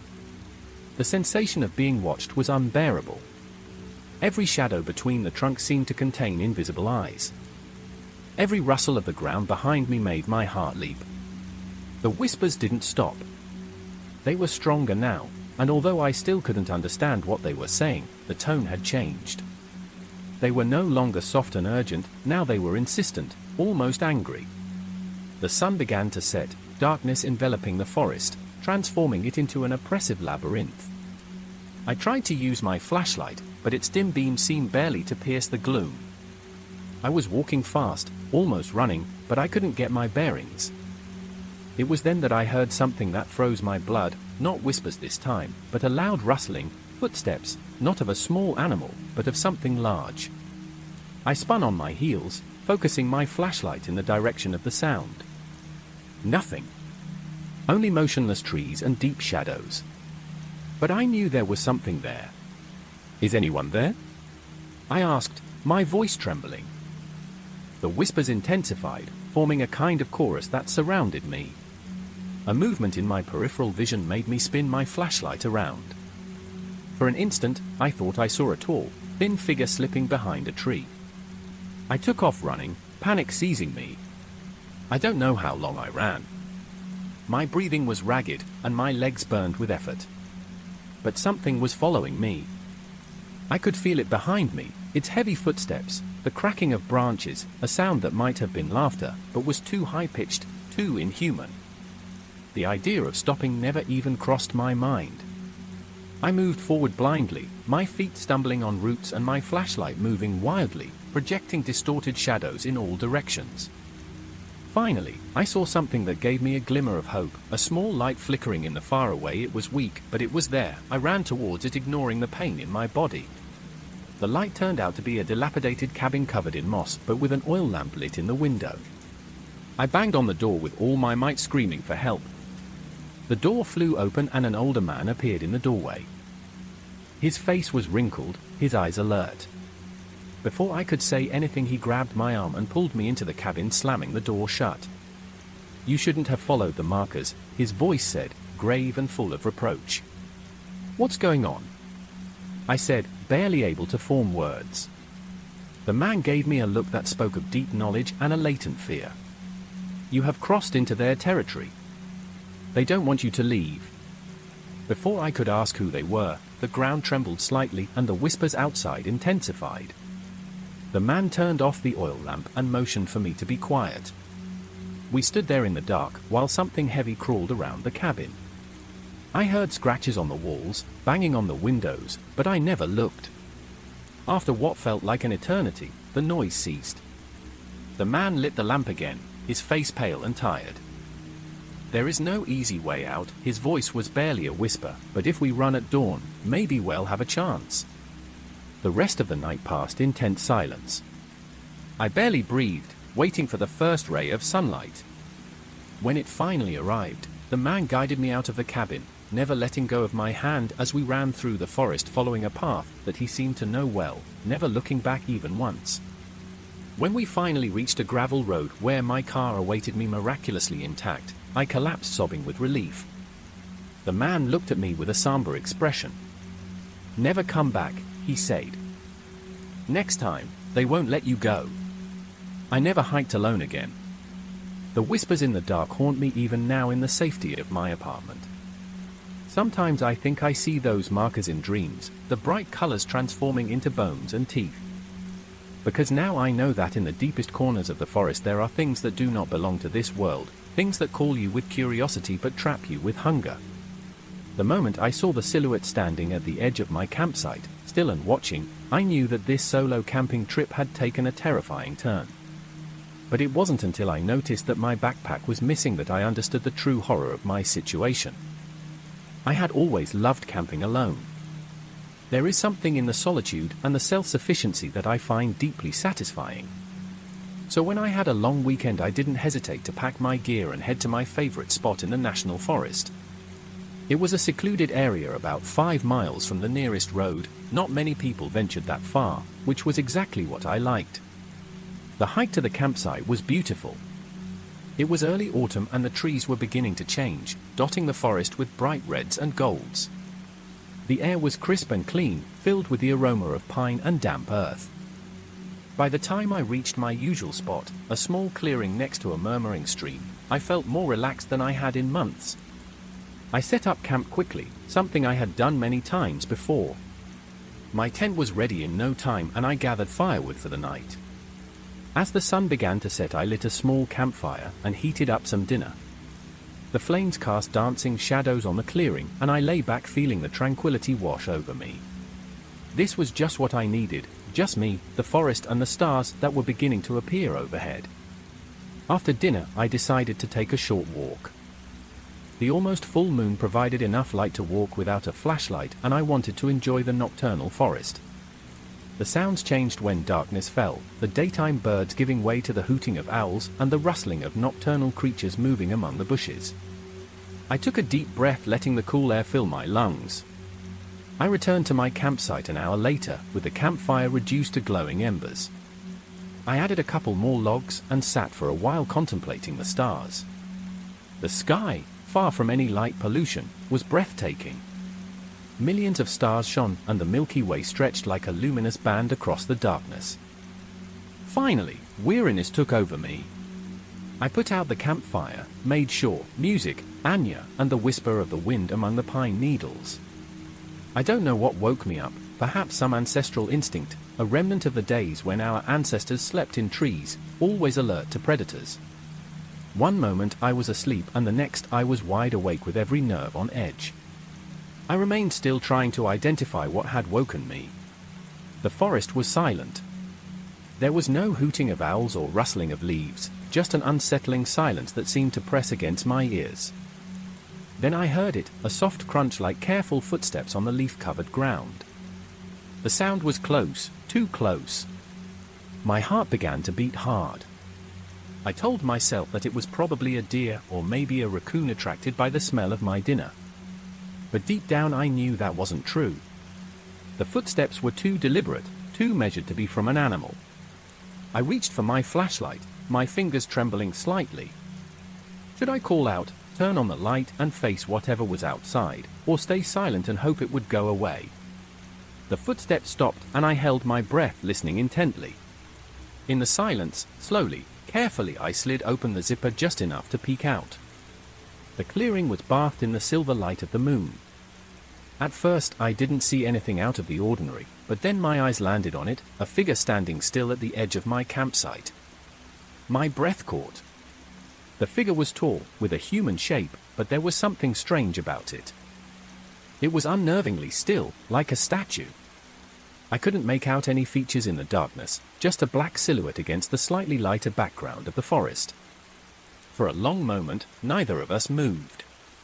I was frozen in my place, my hand still on the tent zipper, barely, but I could feel its gaze on me, watching me, waiting. Suddenly a cloud passed over the moon, plunging the clearing into deeper darkness. I blinked my eyes, struggling to adjust. When my vision cleared, the figure was gone. I sat there with my heart pounding for what felt like an eternity. Had I imagined it? Was my mind playing tricks on me in the darkness and unknown of the forest? I wasn't sure what I had seen. When the first light of dawn began to filter through the trees, I finally dared to leave my tent. The clearing seemed normal in the dim morning light. There was no sign of the nocturnal visitor. I began to wonder if maybe I had dreamed it all. It was then when I noticed something that made the blood freeze in my veins. My backpack, which I had left right outside the tent, had disappeared. Panic, that was my first reaction upon realizing that my backpack was gone. I looked around frantically, hoping to see it somewhere nearby, perhaps where I myself had moved it without remembering. But no, the backpack was not there. And although I wanted to convince myself that I had simply forgotten it somewhere else, I knew that wasn't the case. Someone had been in my campsite while I slept. Fear gripped my chest when I took mental inventory of what I was carrying in my backpack: my phone, my car keys, my wallet, and much of my food, everything I needed to get out of there. Trying to stay calm, I looked for traces on the ground, some clue as to where they might have taken the backpack. The ground was still wet from the dew, and there, a few meters from the tent, I saw something that made my heart beat even faster: footprints. They were clearly from large boots, larger than mine. The footprints led away from the campsite, heading into the forest. I looked towards where the footprints led, but I couldn't see beyond a few meters. The trees seemed to form a dark, impenetrable wall that made the trail seem more threatening than it already was. For a moment I considered following them, but my instinct stopped me. Something was terribly wrong, and any rash decision could make the situation worse. Instead, I decided to stay near the campsite, collect what I could, and plan my next move. As I checked my things, I tried to convince myself that the best thing to do would be to return to the main trail and seek help. However, without my map, my phone, and without even the car keys, I knew that my situation was delicate. Then I saw him. On the edge of the clearing, almost hidden by the trees, was the figure I had seen the night before. This time the daylight allowed me to see him better. He was a tall, thin man with worn clothes that seemed to have been for camping at some point, but it was his face that made my blood run cold, pale, with sunken eyes that seemed to glow with an inner light. And worst of all, he was carrying my backpack on his back. My heart began to pound. He didn't move, he just stood there watching me, his eyes unblinking and his expression a mixture of satisfaction and threat. "Who are you?"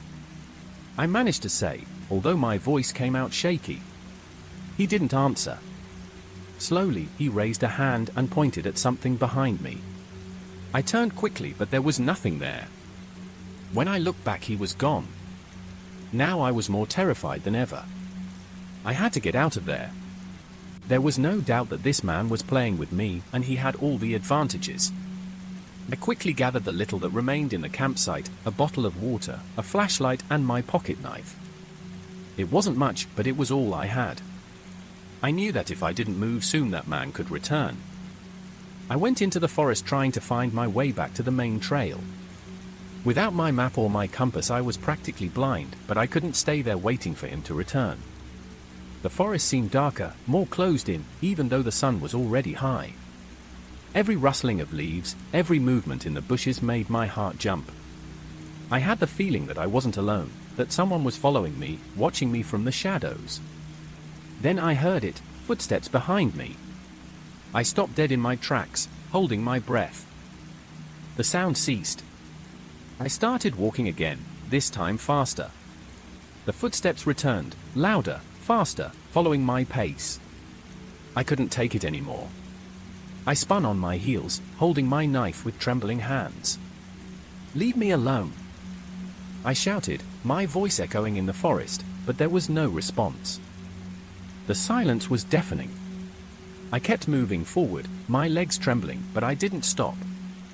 However, every time I looked back, I didn't see anyone, just the endless shadows of the forest. Finally, I reached a small clearing. The relief was brief. There in the center of the clearing was my backpack. It seemed intact, simply placed on the ground as if it had been returned to me. But I knew it wasn't that simple. This was a game, and I was the player trapped.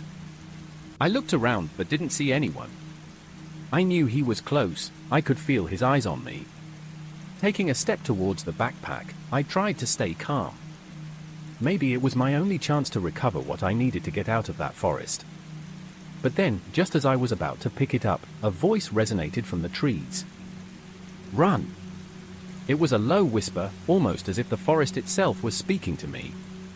I ran. I didn't think, I didn't look back.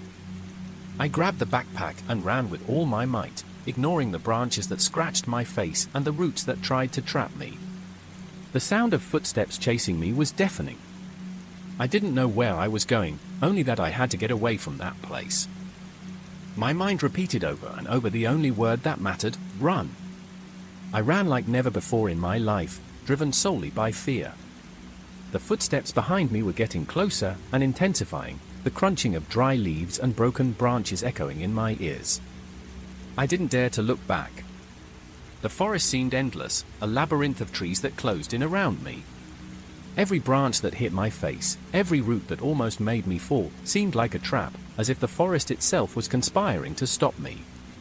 Finally, my body couldn't take it anymore. I tripped on a root and fell face down, the impact knocking the air out of my lungs. The backpack flew out of my hands and landed a few meters ahead. I crawled towards it while trying to catch my breath, but before I could reach it I heard something that froze me in place, a whisper, "I warned you." The voice didn't come from any direction in particular, it was as if the entire forest was whispering it, enveloping me with an echo that I couldn't locate. I looked around with eyes widened by terror. There he was, standing a few meters away with that crooked smile and those eyes that seemed to glow with an unnatural light. And he wasn't alone. Around him, emerging from between the trees, I saw more tall figures with ragged clothes and slow but intentional movements. Their faces were indistinct, covered in shadows, but I could feel their gazes fixed on me. "What do you want from me?" I managed to shout, my voice barely a thread. The man tilted his head as if considering my question, then with a calmness that chilled me to the bone he said, "It's not about what we want, it's about what you need to learn." Before I could understand those words, the figures began to advance, slowly surrounding me. My mind screamed for me to get up, to run, but my body didn't respond. It was as if the ground had trapped me, pinning me down. I grabbed my backpack and got up staggering. I couldn't stay there. I ran again, but this time I didn't feel like I was running towards any place. Trees seemed to change, the landscape repeated itself over and over as if I was running in circles. My breathing was erratic and my legs trembled so much that they could barely support me. Finally, the forest opened up before me. Through a dense thicket I saw a dirt road. A ray of hope crossed my mind. The road had to lead somewhere, to civilization, to safety. I lunged towards it, but something made me stop just before reaching it, a feeling, an instinct. I looked towards the trees and saw them there, the dark figures standing just at the edge of the forest, watching me. The man with the bright eyes was at the front, still carrying my backpack on his back. His smile widened and his voice reached me like a whisper in the wind, "The forest doesn't let you go so easily." I stood there trembling, feeling the fog around me thicken, but I didn't wait to find out what he meant. With every drop of strength I had left, I ran towards the road. The fog closed in around me, obscuring everything except the ground beneath my feet. My vision blurred, and every step felt like I was moving through a dream, heavy, suffocating. I don't know how long I ran, but finally I saw something in the distance, flickering lights, weak but unmistakable. I headed towards them with renewed energy until I finally emerged from the forest. A small gas station appeared before me, 2 cars parked, an older woman pumping gas. It seemed so normal, so mundane, that for a moment I thought I had hallucinated everything that had come before. I collapsed on the ground, breathless, trembling. The woman ran towards me asking me what had happened. I could barely explain what I had experienced between gasps and tears. When the police arrived I told them everything. I told them about the figure in the forest, about the footprints, the backpack, the voices. Their expression was incredulous but also concerned. They assured me that they would send someone to investigate, but deep down I knew that they wouldn't find anything. The forest keeps its secrets. Months have passed since that day. I moved to the city, away from any forest, away from any place that reminds me of that day. But sometimes, on the quietest nights, I wake up with the echo of slow and deliberate footsteps, and I know with a certainty that chills me to the soul that the forest has not forgotten me. From the moment I saw that lonely cabin on the edge of the lake, its reflection distorted in the murky water, I knew that something was wrong. But it was when I heard the first high-pitched and heartbreaking scream that I understood that I shouldn't have come here. I had planned this trip to escape the chaos of the city. A week in an isolated cabin away from the endless emails and the constant honking sounded like paradise. I found the cabin on a tourism recommendations forum, a place that, according to the comments, was perfect for introspection and peace, rented for a ridiculously low price. I decided not to question my luck. The arrival was quiet. The road leading to the lake was surrounded by tall trees, their branches intertwined forming a kind of natural tunnel. The cabin looked old, with wood weathered by time, but solid. Its location was unbeatable, right in front of the water with a small canoe tied at the dock. Upon entering, everything was in order. The decoration was simple: wooden furniture, a sofa in front of a fireplace, and a small kitchen with basic utensils. The only thing that seemed strange to me was a huge mirror in the hallway whose surface was stained and opaque as if someone had tried to clean it unsuccessfully. That first night was quiet. I cooked something simple, sat in front of the fire, and enjoyed the absolute calm. I slept like I hadn't in months. It was the second night when the strange things began. I had gone out to the dock to look at the stars. The sky here, far from any light pollution, was a spectacle, but while I was admiring the constellations I noticed something strange in the water. The reflection of the cabin seemed to move, as if something or someone was moving inside, even though I was outside. I stood still trying to convince myself that it was just the wind playing with my perception. But then I saw something else. A shadow crossed the upper window. I went back to the cabin immediately, my heart pounding. I checked every room but found nothing. The door was locked as I had left it. I tried to shake off the fear and repeated to myself that it had been my imagination. On the third night, I could no longer ignore what was happening. I was sitting on the sofa reading a book when I heard footsteps on the upper floor. It wasn't a normal creaking of an old house, they were firm and deliberate footsteps moving from one side to the other. I took the flashlight that I carried in my backpack and went up carefully. The hallway was empty, but the mirror that I had seen upon arrival seemed different. Its surface, which before was opaque, now reflected sharply, but what it showed was not the hallway where I was. In the reflection I saw the living room, but it wasn't empty. There was someone there sitting on the sofa that I had just left, a blurry figure, barely visible, but clearly human. I turned quickly hoping to see someone downstairs, but there was no one. When I turned my gaze back to the mirror, the figure was gone. That night I didn't sleep. The dawn brought a false sense of security. I decided that I wasn't going to stay another day. I packed in a hurry and went out to the dock to use the canoe. The wind had raised small waves and the water seemed darker than before. As I paddled towards the other end of the lake, I felt a presence behind me. Every time I looked over my shoulder I didn't see anything, but the air felt heavy, charged. It was then when I heard it, a whisper barely audible, but that came from the water, "Come back." While I was putting my things in the trunk I looked towards the lake. In the water next to the dock there was someone, a dark figure that was watching me, motionless. I didn't wait to find out who or what it was. I got into the car and drove as fast as I could on the winding road.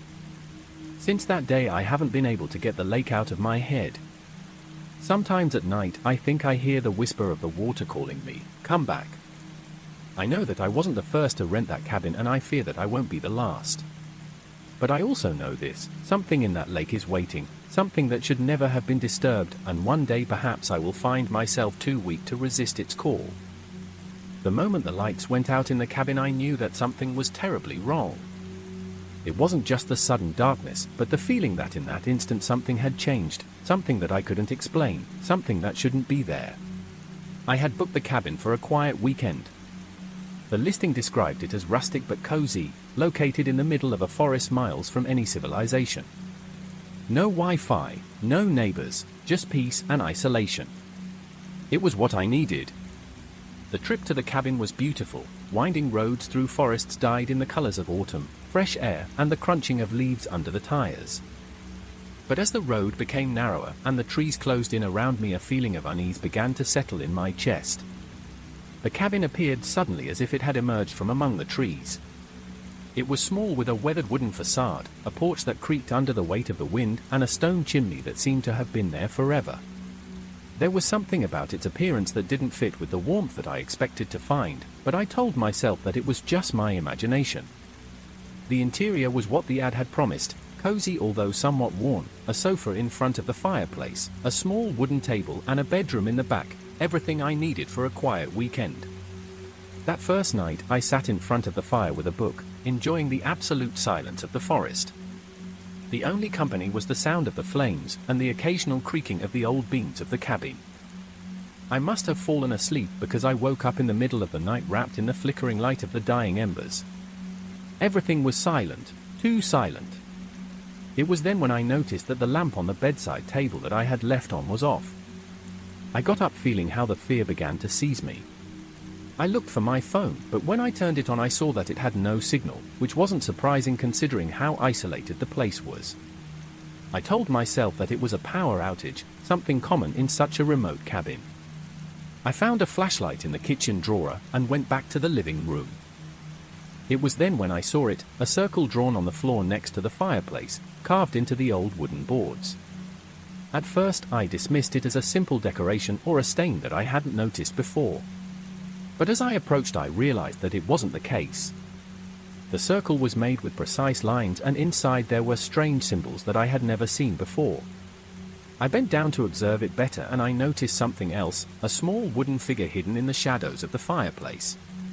It was a strange object, a kind of amulet that I had never noticed before, even though I was sure that I couldn't have missed it. Bending down I examined it more closely. It didn't seem like a simple ornament or something made by accident. There was something deliberate, almost ritual in the way it was carved. A noise behind me made me freeze. It was a soft creak as if someone had stepped on one of the floorboards. I turned quickly pointing with the flashlight towards the origin of the sound, but there was nothing. Only the sofa, the table, and the shadows that seemed longer and deeper than normal. "Hello?" I said aloud, my voice trembling. There was no response. The noise was repeated, this time coming from another corner of the cabin. Pointed with the flashlight towards the kitchen, but it was empty. It was then when I noticed it, the temperature had dropped. The air was cold, much colder than it should be with the chimney still emitting a slight heat. My breath was visible, something impossible to ignore. Before I could react, a loud bang echoed from the bedroom. I ran towards the closed door, my heart beating hard. I pushed it cautiously, expecting to find something, but there was nothing out of place. The bed was still made, the curtains closed, everything exactly as I had left it, except for one thing. In the center of the bed there was a small wooden figure. It seemed carved by hand, rough, representing a person with outstretched arms. It wasn't mine. The figure was covered in carved symbols similar to those on the circle next to the fireplace. My fear grew, a feeling that someone or something was playing with me. I clenched the figure in my hand and returned to the main room. I didn't know what to do, but the only thing I wanted was to get out of that cabin. While I considered if it was safe to leave in the middle of the night, the lights flickered and for a moment they turned on again. And then I saw it. In the window, reflected by the flickering light, there was a tall figure, still, with a human silhouette, but its proportions were wrong. Its arms were too long, its head slightly tilted to one side, as if it was watching me with curiosity. I screamed, dropping the wooden figure to the floor, but when I looked at the window again, it was empty. The front door creaked as if someone was pushing it from outside. My breathing was a mess and my mind was racing looking for a solution. Finally I grabbed the flashlight and lunged towards the door, determined to flee that place no matter what. When I opened the door the cold air hit me and the forest in front of me was a wall of impenetrable shadows. But worst of all was what I saw at the foot of the porch stairs, another circle identical to the one on the chimney, but this time drawn with something that looked like blood. Around it there were more wooden figures, all pointing towards the cabin. And then I heard a voice, low and deep, that seemed to come from everywhere. "You can't leave anymore." The words seemed to resonate in my head although I couldn't tell where they came from. "You can't leave anymore." I felt as if the air itself was pushing me back into the cabin, suffocating me with an invisible pressure. The forest that before had been a refuge now seemed like a dark, oppressive wall. The wooden figures aligned next to the circle seemed to come to life under the dim light of the flashlight, as if their rough shapes were watching me. I swallowed saliva trying to convince myself that this wasn't real, that I was imagining everything, but I knew in the depths of my being that I was wrong. I tried to take a step towards the forest, towards any direction that would take me away from that cabin, but a dry, guttural sound emerged from within the circle, a creaking as if something was moving beneath the ground. I backed away instinctively, my flashlight trembling in my hand as I pointed it towards the cabin. The door was still open, dark and silent, but I felt that something was there, just out of my sight. "Who's there?" I shouted, my voice broken by panic. There was no response, but the sound was repeated.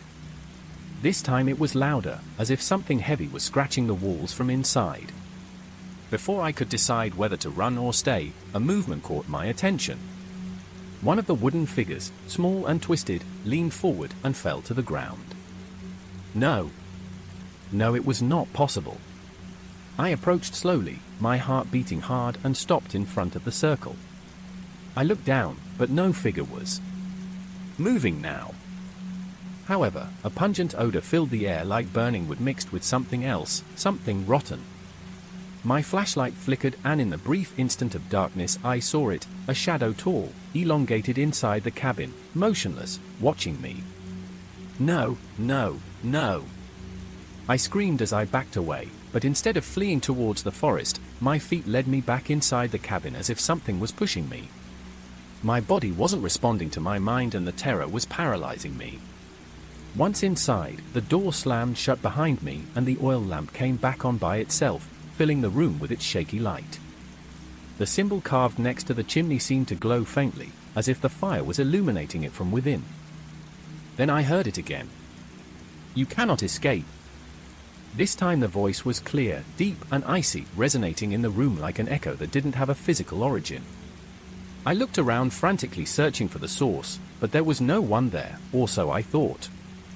The reflection in the window glass showed me something that my flashlight didn't. Behind me, standing next to the chimney, was the tall figure with elongated arms and a face that I couldn't define, as if it was made of shadows. "Go away!" I shouted as I turned around, brandishing the poker with all my strength, but there was no one there. The chimney was empty, only the extinguished embers and the remains of ash. The murmur returned, now louder, like hundreds of voices speaking at the same time. The words were incomprehensible, but the tone was clear, something was approaching. I ran towards the door, pulled the door handle with all my strength, but it was locked, as if something on the other side was holding it. I pounded on the wood, screaming for help, but my voice was lost in the echo of those other voices.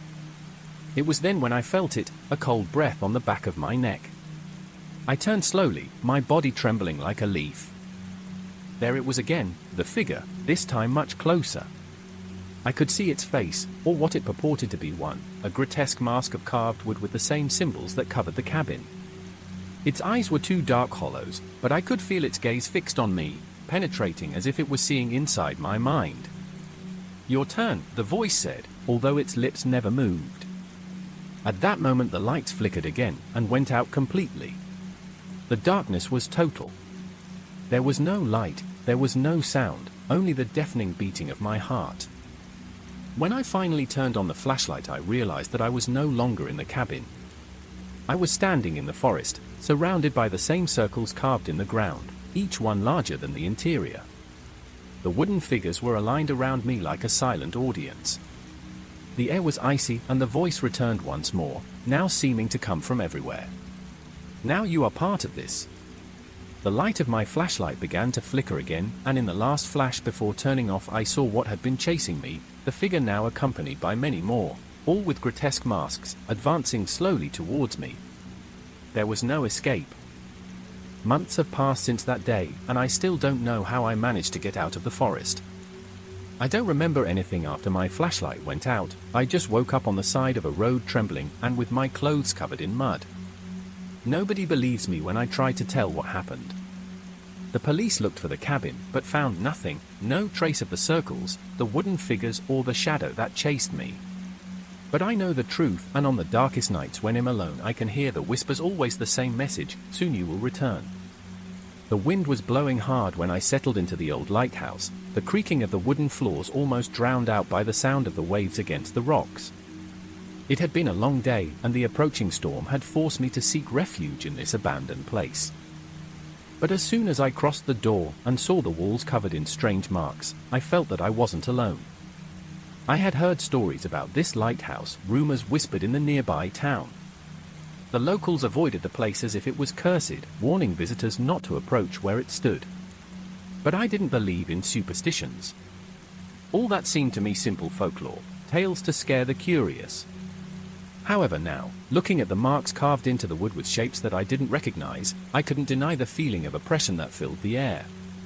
The interior was in ruins. Pieces of rotten wood and debris covered the floor.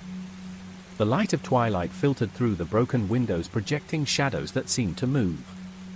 The spiral staircase that led to the top of the lighthouse rose before me, inviting me, or perhaps challenging me to climb. The storm roared stronger and stronger, and there was no way to return to the town before nightfall. I decided that it would be better to stay there until it subsided. At least that's what I told myself to justify my stay. In reality, something inside me was pushing me to stay, as if I needed to discover what had happened in that place forgotten by time.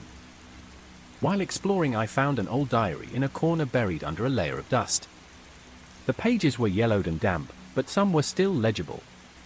August 12th, something is moving in the water. I see it from up here, but it disappears every time I try to focus on it with the light of the lighthouse. I can't explain it, but I know that it's watching me. August 19th, the boats keep sinking. It's not for my lack of attention, I know it. There's something out there, something that doesn't want the boats to arrive safely. Yesterday I saw eyes shining in the darkness, they weren't human. The annotations became more and more erratic, the handwriting more disordered. September 3rd, it calls me at night. I hear its song like a whisper that mixes with the sound of the waves. I can't resist for much longer. I've left the light off tonight. Maybe that way it will leave me alone. The diary ended abruptly with a phrase that made me shudder. It's not the lighthouse that illuminates the darkness, it's the darkness that feeds on the light. My mind began to race. What had happened to the lighthouse keeper? Was his body one of the many that the locals said the waves returned to the shore, or had he disappeared forever in the depths? Suddenly a dry bang echoed from the top of the lighthouse. I stood still, my heart beating hard in my chest. I tried to convince myself that it was the wind, but something in that sound didn't fit. It was rhythmic, as if someone or something was crawling slowly up the stairs. I didn't want to go up, but something was forcing me to do it. Maybe it was curiosity, or maybe it was the same song that the diary spoke of. I turned on the flashlight and began to climb the creaking steps, each step accompanied by the echo of the wind. Halfway up I noticed that the walls were covered in symbols carved into the wood. Some were similar to those below, but others were more complex, almost as if they were part of a lost language. The mark seemed to glow dimly under the light of my flashlight, and the air became heavier with each step I took. When I reached the top, I saw it. The lamp of the lighthouse was shattered, its remains scattered on the floor, but what caught my attention was the window overlooking the ocean. Outside, in the midst of the raging waves, something was moving. At first, I thought it was a boat, but it wasn't. It was much larger and seemed to be approaching the coast. A noise behind me made me spin around. The door leading to the staircase had slammed shut. I tried to open it, but it wouldn't budge. It was then when I noticed the wet footprints on the floor, as if someone had climbed up behind me. The sound of the wind mixed with a whisper that seemed to come from everywhere and from nowhere. I didn't understand the word, but the tone was hypnotic, enveloping, like an old song that I had forgotten, but that my soul recognized. When I looked again towards the ocean, I saw it clearly, a creature emerging from the water, its skin glowing under the lightning. It was impossible to describe it completely because its form seemed to change constantly, but its eyes, those immense and bright eyes, were fixed on me. The flashlight trembled in my hand as I backed away, desperately searching for an exit. Then, a deafening blow shook the lighthouse, and the creature began to crawl towards the base of the tower. I don't know how I mustered the courage to act, but I knew I couldn't stay there. I managed to yank open the door, descending the stairs as quickly as my trembling legs would allow. Each step I took seemed to resonate louder, as if the lighthouse itself were alive and protesting my flight. When I finally reached the outside, the storm greeted me with a deafening roar. I didn't stop to look back. I ran towards the nearby forest with the feeling that something was following me. I arrived at the town at dawn, soaked and breathless. I tried to tell them what I had seen, but no one believed me. Only one of the elders listened to me in silence, nodding with a somber face. "They let you go," he said finally. "Not everyone is that lucky." I never approached that lighthouse again, and when I hear the sound of the waves or see a flash of light in the distance, I can't help but remember those eyes and the whisper that seemed to call my soul, because now I know that there are places in the world where light is not a refuge but a trap for the unwary, places where darkness is the only thing that truly reigns. The moment the lights went out, I knew that something was terribly wrong. It wasn't just the sudden darkness that chilled my blood, but the realization that in this remote cabin, miles from civilization, I was completely alone. Or at least, that's what I thought. I had been looking forward to this weekend for months. The stress of life in the city, the constant noise, the endless demands of work, all had become too much. When I found an ad to rent an isolated cabin in the forest, without Wi-Fi or cell service, it seemed like the perfect escape, an opportunity to disconnect from everything. The trip there was beautiful, the roads winding. As I turned onto the dirt road that led to the cabin, the trees formed a natural tunnel, letting through only small rays of sunlight. It was like entering another world, peaceful and completely alien to the bustle of the city. The cabin was cozy, with its wraparound porch, large windows, and a stone fireplace that dominated the main room. Inside, everything seemed straight out of a fairy tale: wooden furniture, a couple of warm blankets on the sofa, and a fully equipped kitchen. I spent the first afternoon settling in, enjoying the crackling fire and the hooting of an owl. It was perfect, at least until the lights went out. I woke up with a start. The cabin plunged into total darkness. The fire in the fireplace had been reduced to embers, casting a faint glow that barely illuminated the room. At first, I thought there had been a power outage, something common in such remote locations. I went to find my phone to use it as a flashlight.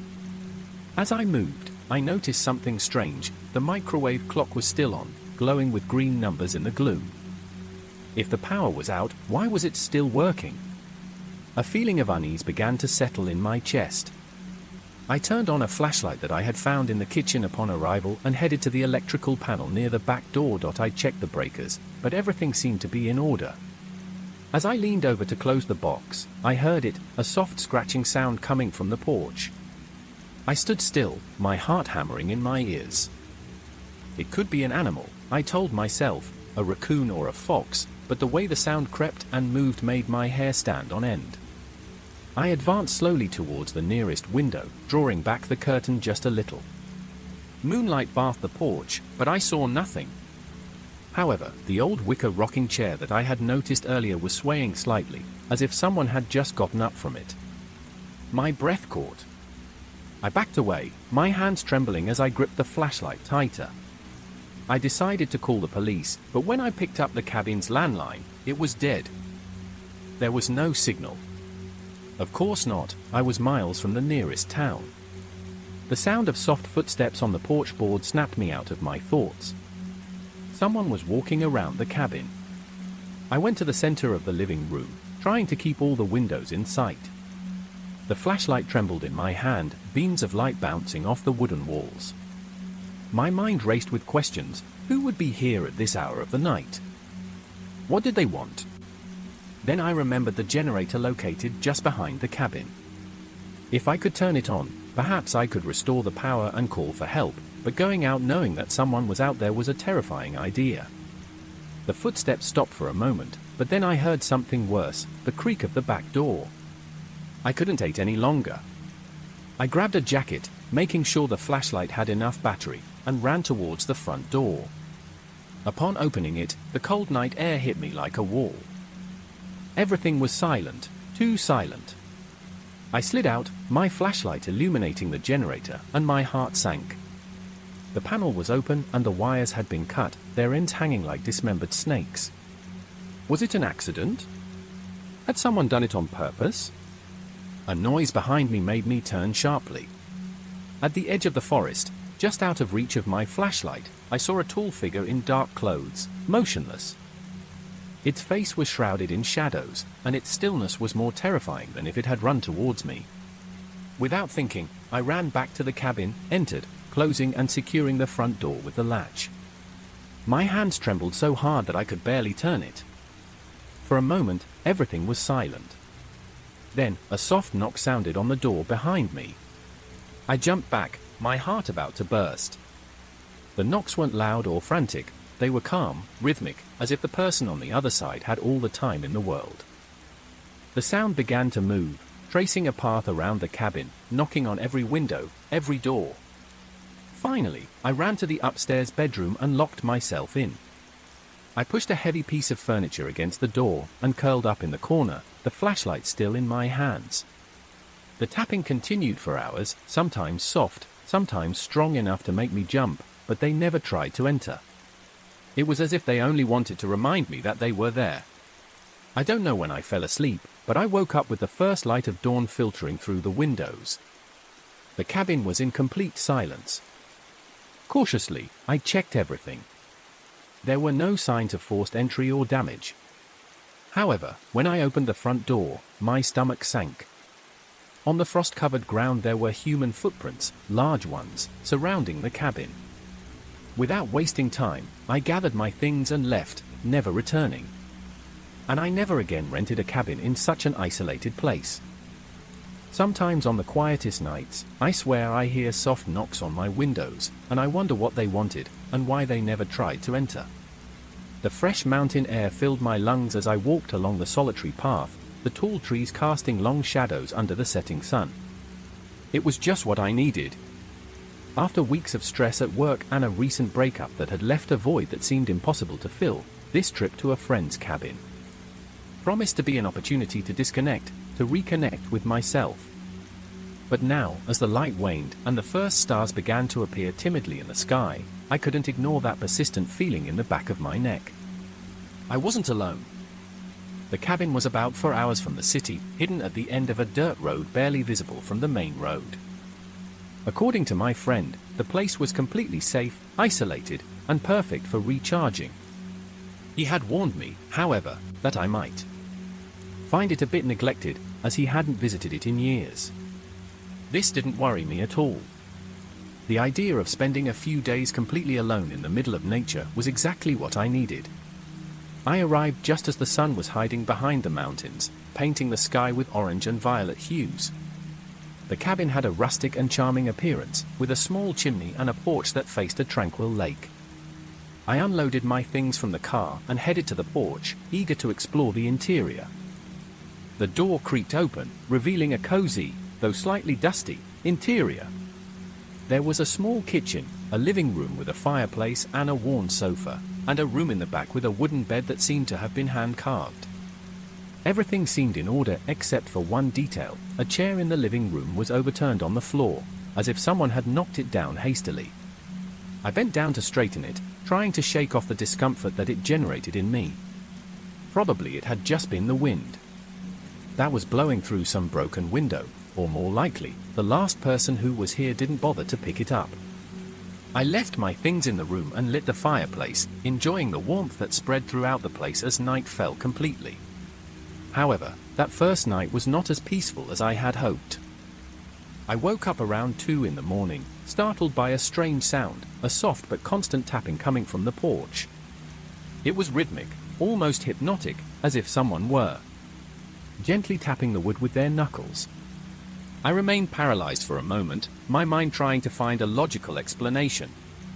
Maybe some animal? Maybe the wind moving something loose?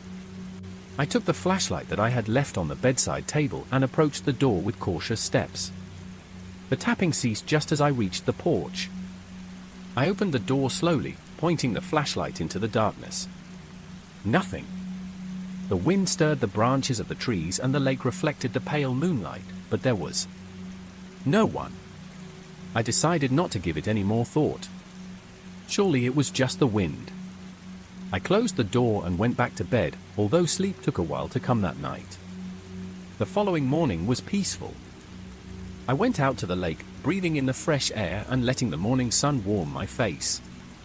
I even dared to dip my feet in the icy water, feeling somewhat more relaxed than the night before.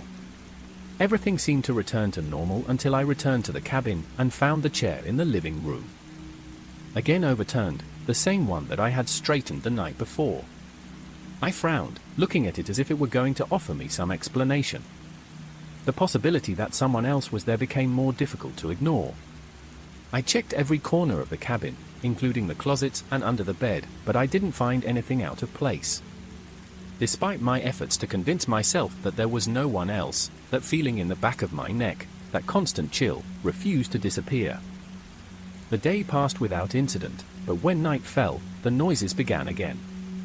This time, they weren't just tapping on the porch. I could hear light footsteps on the roof and a soft creaking as if someone were walking around the outside of the cabin, surrounding it. I stayed in the living room with the flashlight and a kitchen knife in my hand, my heart pounding hard. Suddenly, a louder bang shook the front door. My flashlight fell to the floor and rolled, projecting shadows that seemed to move with a life of their own. "Who's there?" I shouted, trying to sound braver than I felt. There was no response, only an oppressive silence that seemed to envelop the entire cabin. I advanced towards the door, my hand trembling as I reached the doorknob. I opened it sharply, expecting to see something, but there was no one. However, on the ground, right in front of the threshold, I found something that hadn't been there before, a small pile of damp earth with clearly visible finger marks. I slammed the door shut and ran to the room, dragging a piece of furniture to block the entrance. That night I didn't sleep. The noises continued until dawn, footsteps that came and went. Soft knocks on the windows. When the sun finally appeared, I didn't waste any time. I gathered my things and threw them into the car hastily. As I took a last look at the cabin, I noticed something that made me shudder. In the bedroom window, a dark figure with a pale face and empty eyes was watching me. On the dirt road, without looking back, without stopping. When I finally arrived at a safe place, I tried to tell someone what had happened, but no one believed me. Days later, I returned with the police, but the cabin was empty. Everything seemed normal, except for one thing: the photo was still there on the floor, but now it was completely empty. There was no family, only the figure in the window. The moment I saw his eyes, I knew I had made a terrible mistake.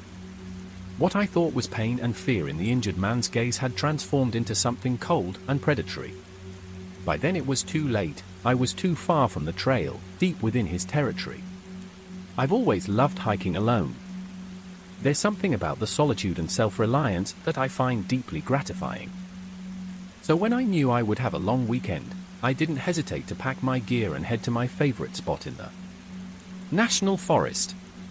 It was a secluded area about 8 kilometers from the nearest road. Not many people ventured that far, which was precisely what I loved.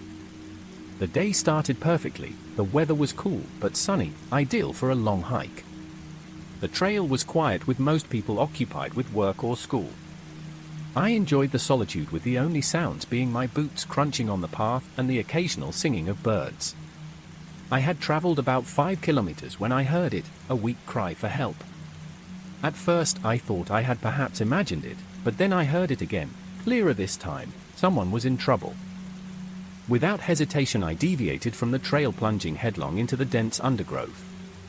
After battling through thick vegetation, I found him. He was a man, probably in his 40s, sitting on the ground with his back against a tree. His leg was stretched out in front of him at an awkward angle. "Oh, thank God," he said when I approached, his voice filled with relief. "I thought no one would find me here." I crouched beside him, assessing the situation. "What happened? Are you hurt?" I asked. He grimaced, pointing to his leg. "I think I've broken my ankle. I was hiking and lost my balance on some loose rocks. I've been trapped here for hours." I nodded, already taking my first aid kit from my backpack. "I'm glad I heard you. Let me check that ankle and then we'll see how to get you out of here." As I examined his leg, he asked me a lot of questions: where I was from, if I was hiking alone, how well I knew the trails. I answered absent-mindedly, concentrating on the task. His ankle was swollen, but I saw no obvious signs of fracture. "I don't think it's broken," I said finally. It's probably just a sprain, but you definitely shouldn't walk on it. Do you have a phone? We should call emergency services. He shook his head. No signal here. I tried before. I frowned, pulling out my own phone to confirm. He was right, no signal. Okay, well, we're not too far from the main trail. If we manage to get there, maybe we can run into another hiker or find a place with better reception. He nodded enthusiastically. That sounds great. You have no idea how relieved I am that you found me. I helped him to his feet, letting him lean on me for support as we walked. We advanced slowly, making our way through the trees. He was heavier than he looked, and soon I began to feel fatigued under his weight. As we walked, he kept asking questions. He seemed particularly interested in knowing if anyone knew I was there and when they expected me back. At first I thought he was just trying to distract himself from the pain, but something in his tone made me feel uncomfortable. I began to pay more attention to our surroundings, realizing with growing alarm that nothing looked familiar. We should have reached the trail by now, but there was no sign of it. The trees seemed to become denser, the undergrowth thicker. Are you sure we're going the right way? I asked, trying to keep the worry out of my voice. He laughed, a sound that chilled my blood. Oh, I'm sure, he said. I stopped, turning. The pain and gratitude had disappeared, replaced by a cold and calculating look that left me frozen. Your ankle, I said, my mouth dry. It's not really injured, is it? His hand gripped my shoulder, his fingers digging in painfully. Clever girl, he said in a mocking voice, it took you long enough to figure it out. I tried to pull away, but he was much stronger than me. Why are you doing this? What do you want? He smiled, and that smile had no warmth in it. It was predatory, only teeth and menace. What do I want? Oh. Honey, I want to play a game. Terror washed over me. I wriggled free of his grip, staggering backwards. He let me go, watching with amusement as I retreated. Run, he said, his voice low and threatening. Run as fast as you can. Let's see how long you last out here. I didn't need him to repeat it. I turned and ran, crashing through the undergrowth, not caring about the direction. The only thing that mattered was to escape. I could hear him behind me, his footsteps steady and unhurried. He was in no rush. He knew the forest. He knew I was lost and alone. This was his home ground, and I was nothing more than his prey. I ran until my lungs burned and my legs felt like lead. When I couldn't run anymore, I hid behind a fallen log, trying to control my breathing. I heard a nearby crackle. Come out wherever you are," a mocking hum. I remained motionless, begging him to pass by. But then a hand grabbed my ankle, pulling me out of my hiding place. I tried to scream, but fear had robbed me of my voice. I kicked with all my strength, managing to hit him in the face with my boot. That made him let go for a second. I seized the moment and got to my feet, running again, even though my legs were trembling and every step made me feel like I was going to collapse. "That's it!" he shouted behind me, his voice filled with